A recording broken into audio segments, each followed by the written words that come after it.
Thank you very much, and good afternoon, everyone. I'm delighted to be here. I'm very pleased to have been invited to address you this afternoon on the launch of this wonderful event. I heard Patrick talk about Yuri Gagarin. I didn't meet Yuri Gagarin, but I had the pleasure of meeting his daughter, who was giving me a tour of the Kremlin. And this was at an event hosted by S7, the Russian airline, who are members of the One World Alliance. And we had a launch event in Moscow. And as part of this, we were getting a tour of the Kremlin. So I'm in a church in the Kremlin, being escorted by Yuri Gagarin's daughter. I'm drinking a glass of champagne when a marching band playing Russian marching music marches into the church, which had a ceiling lower than this, plays this song that I have no idea what it was, but it was very loud, and marches out again. And I sent a text to a friend of mine and said, I have now seen everything I'm likely to see. I'm in the Kremlin, in a church, drinking champagne. Yuri Gagarin's daughter is giving me is my guide, and a marching band has just marched in and out of the church. So a few seconds later, I hear this, what's that? And this beat in the background. The next thing, a bagpipe band marches into the church and plays We Will Rock You by Queen on the bagpipes. So I have to send a text and say, geez, I thought I had seen everything. So later on, I said to Vladislav Filev, the owner and CEO of S7, I said, well, what was the bagpipe band for? And he said, Willie, that was for you. And I said, Vlad, bagpipes? And he said, yes, that was for you. I said, but bagpipes are Scottish. And he goes, yes. I said, I'm Irish. And he goes, oh, shoot. Now, Ireland and aviation, remarkable. We have an incredible history, and I suppose some of it, if you go back, is probably because of our geographic location. A lot of early pioneering transatlantic flying was as a result of our location on the western seaboard, and many of the early flights across the Atlantic landed at Foynes and later on in Shannon. And in fact, you may not know this. I'll give you lots of useless facts today, but the first heavier than air commercial North Atlantic flight was by a predecessor company of British Airways, Imperial, which used a Shorts S-20 float plane that launched off a Shorts S-21 seaplane. After landing in Foynes, they took off out of Foynes. It then flew just under 3,000 miles to Montreal. It took 20 hours and 20 minutes, and that was the start of commercial transatlantic flying. Now, 1936 was a very important year for Ireland and aviation because, as you know, 27th of May 1936 was the first flight of Aer Lingus, and Aer Lingus celebrates its 80th anniversary today. 1936 was also the year in which Tony Ryan was born, February 1936. I believe Michael Smurfit was also born in 1936, so clearly a good year for Irish entrepreneurs. I was in Hong Kong last week to celebrate the 80th anniversary of British Airways flying to Hong Kong. Now, the Hong Kong 7s happened to be on at the same time, but I was the only person that flew into Hong Kong and flew out again before the Hong Kong 7s. I didn't get to see it. So when I was telling my friends that I was going to Hong Kong on business, you can imagine their reaction. And I'm sure you've heard me tell this story before, but there's a famous professor of linguistics who said that it was very common in most languages in the world for a double negative to make a positive. But there was no known language in the world where a double positive made a negative until the Irish guy at the back of the class stood up and said, yeah, right. So that was the general reaction when I said I was going to Hong Kong on business. Now, 1936, an important year for BA in Hong Kong because the aircraft on the 23rd of March 1936 was the first aircraft to land at the old Kai Tak airport in Hong Kong, having flown in from Penang. And the passengers on board that aircraft had left London 10 days earlier to fly to Hong Kong. 10 days. Now, you can still do it in 10 days if you want, but you can also do it in about 11 hours flying on an A380. It took 23 stops along the way. One part of the journey was by train, because the Italians would not allow a British airline to fly from France into Italy. So the passengers had to get off at Basel and get a train to Genoa while the aircraft flew around, because it couldn't fly over the Alps, flew around and picked them up again and went along the way. Cost £175 one way, but included all your hotels, meals and tips. And in today's money, that would be about £11,000 pounds sterling. Today, you can do it for a lot cheaper than that and a lot quicker. You heard Patrick talk about Tony Ryan. Tony Ryan is the reason I think we're all here today. Tony Ryan was the guy who was sent off by Aer Lingus to try and find a place, find a home for the 747 that Aer Lingus had acquired, but soon after it acquired realised that it was expensive to operate when there was no demand, and they couldn't afford to leave it sitting on the ground. So Tony went off and successfully placed the aircraft with Air Siam, and he saw the opportunity that represented. And as you know, in 1975, he then set up Guinness Beat Aviation, GPA. And as a result of that, I think we have a fantastic legacy of aircraft financing and aircraft leasing here in Ireland. Now, the history of GPA has been well written by many people, and there are people in this room, Patrick especially, who could tell you much more about it than I could ever tell you. But suffice to say, if it wasn't for the vision that Tony had back then, we probably wouldn't have this industry based in Ireland today. Aircraft leasing as a business represents a huge opportunity for this country. It's estimated that it's worth about $50 billion overall.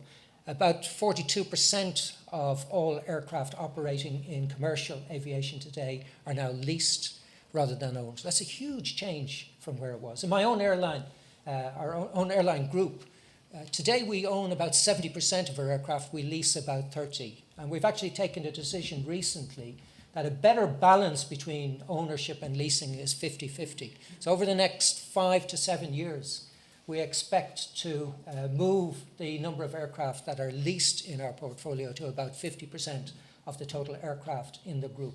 And you can see that for us, what that represents is better capital use and allocation and more flexibility in the airline and in the group. And you can understand that if we're doing that, there are many other airline groups who are looking at similar moves. So this is a fantastic industry. It's a growth industry. The airline industry is growing, estimated at just under 4% per annum compound growth over the next 20 years, and has survived, as you know, through many economic downturns and shocks. So we're in a growth industry with significant demand for assets, in an industry where the major manufacturers, both airframe and engines, are producing fantastic new, much more efficient aircraft. And there is significant demand for that increase in efficiency, not just from a financial point of view, but also from an environmental point of view. Because today we've got to demonstrate as an airline industry that we have an equal commitment to our financial and environmental sustainability. Why Ireland? Well, Ireland has that legacy of aircraft ownership, aircraft financing, and aircraft leasing. But Ireland also has the right environment to attract and retain the leasing companies to Ireland. The fiscal policy here is friendly towards aviation financing and leasing. And that's great to see a government recognising the economic contribution that an industry can bring. In many countries around the world, I think we take these industries for granted. In Ireland, we should do so at our peril, because we are competing with very aggressive countries who would love to have this industry in their countries. Countries like Singapore, like the Netherlands, like Hong Kong. All of these compete very effectively and efficiently with Ireland. I looked at the World Economic Forum competitiveness report for 2015-2016. Ireland is ranked number 24 in the world in terms of competitiveness, having improved from 25. Singapore, as you know, is number 2. The Netherlands is number 8. Hong Kong is number 7. If you look at business schools, and clearly this is something that's important here, Ireland is ranked at number 14. That's incredible for a country our size to be able to punch at that sort of weight. But Singapore is number 4, the Netherlands is number 8, and Hong Kong is number 10. So we're competing not just for the industry, but we're also competing for you as students. And globally, it's important that Ireland is able to do this effectively. The other benefit of doing business in Ireland from an aviation point of view is the double tax treaties, where Ireland has over 70 of them. And again, very progressive approach taken by successive governments to that. And the Cape Town Convention, which gives certainty around aircraft ownership and gives leasing companies the ability to repossess their aircraft in an efficient, costly and clear manner in the event of default, is very important. And Ireland was one of the first signatories of the Cape Town Convention. We also have in Ireland something that we should not take for granted, and that is an excellent aviation regulator. And Eamon Brennan is here, and I say this not because he's in the room, but because I genuinely mean it. We have one of the most progressive aviation regulators in the world. They are efficient, they are thorough, they are incredibly professional, and as a result of that, they have facilitated this industry being based in Ireland. Now, I hope Eamon won't mind me saying this, and if the press are in the audience, this bit is off the record, but if you remember the volcanic ash back in 2010, a very frustrating time for airlines. Now, the European airspace was shut down on Thursday, I think it was the 15th of April from memory. And actually I agreed with the decision initially because volcanic ash, as you know, represents a risk to commercial aviation. What I didn't agree with was the decision by governments to shut it down without understanding why they were doing it. They didn't conduct something we do all the time in our business, and that is a risk analysis, so that you can understand what the risk is and why you're taking actions. And the reason I criticise them for that is if you haven't done that to make the decision to shut it down, then you have a really difficult decision to restart, to open up airspace again.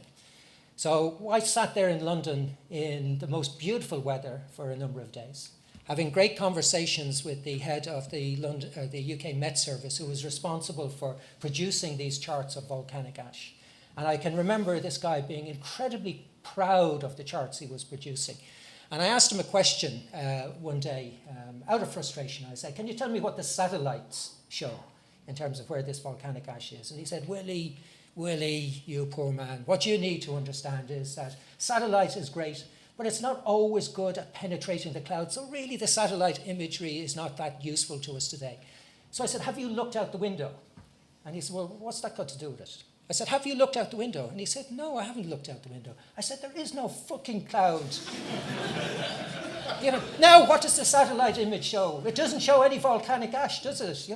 So we had a situation that was incredibly frustrating where we recognized the risk, but we believed that it was safe for us to fly. So on the 20th of April, we launched at British Airways 26 long-haul flights into Heathrow. And I immediately got a call from the Secretary of State for Transport asking me what we were doing. And I said, well, the forecast says London is going to be clear of volcanic ash and therefore it's safe to operate. You've shut it down on the basis of these ridiculous forecasts. I'm operating on the basis that Heathrow will be open. So these aircraft were heading in towards London. And I got a call. I was summoned into his office, and I sat there for about 14 hours. And after about 7 hours, as they were grilling me, saying, what are you going to do if the aircraft can't land in Heathrow? And I said, well, look, at the end of today, one of us is going to look like a fool. It's going to be you or me. And I don't think it's going to be me. So I get this call about 7 hours into the first flight, and the ops people in Heathrow say to me, Willie, we're going to have to turn the aircraft back. The ones coming across the Atlantic, we're going to have to turn them back because there's nowhere for them to go. I said, Jesus, you can't turn them back. If we turn them back, I'm going to look like a fool. So please don't do that. So they said, well, Shannon Airport is open. Is there any way we could get them into Shannon? So I ring Eamon, and I said, Eamon, is Shannon Airport open? He said, yeah, Shannon Airport's open. I said, would it be okay if we diverted an aircraft that's coming across the Atlantic into Shannon? He said, yeah, no problem. So I ring my ops guys, said, keep it going, we'll divert it into Shannon. So they said, oh, could Shannon take a few more aircraft? I said, leave it with me. So I ring Eamon. Eamon, any chance we could get a few more? Yeah, no problem. How many? I said, hang on, I'll ring you back. So I ring him back and I say, 11.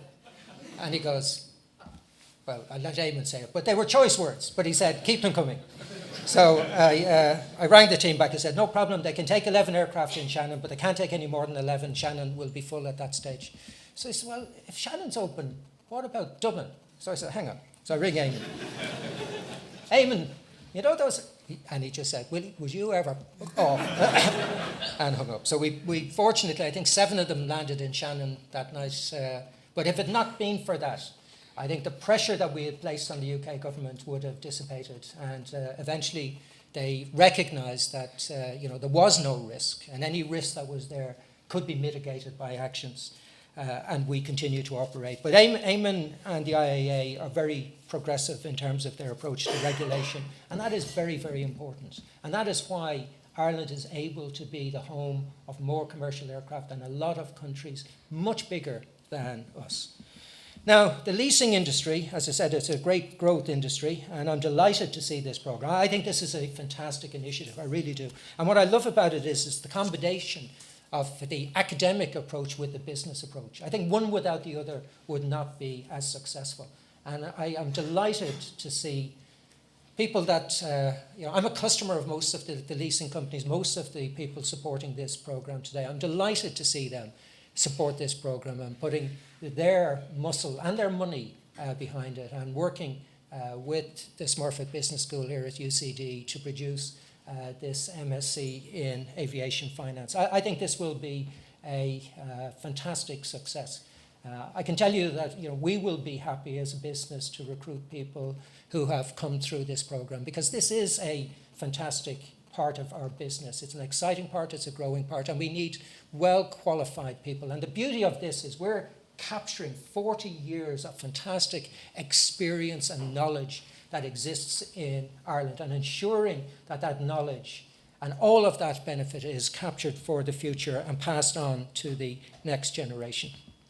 So I wish those of you who are considering entering into this program the best of wishes. I'm delighted, as I said, to see so many people supporting the launch, and it's great to be here. Now, Tony Ryan, who I would credit with being the reason, the genius behind the success and the growth of aviation in Ireland, was not a reasonable man. Anybody who had met him would say that. And that is one of my guiding principles in business. I have always used George Bernard Shaw's quote about the reasonable man. The reasonable man adapts himself to the world. The unreasonable man persists in trying to adapt the world to himself. Therefore, all progress depends on the unreasonable man. Now, I'm sure, but George Bernard Shaw was writing today, he would say man and woman. But that's what we need. We need people who will challenge things. We need people who will be unreasonable. We need people who will push. We need people who will question why it is that things are being done the way they are. And that's what this course should give you. This course should educate people to challenge and question and be unreasonable, and ensure that as an industry we continue to make the progress like we've made in many years gone by. So as I said, I hope it's a great success. I'm delighted that Patrick has agreed to head it up, and hopefully Patrick will invite me back to spend some time talking to the people on the course in future years. And as I said, I'm sure it's going to be a great success. Thank you very much.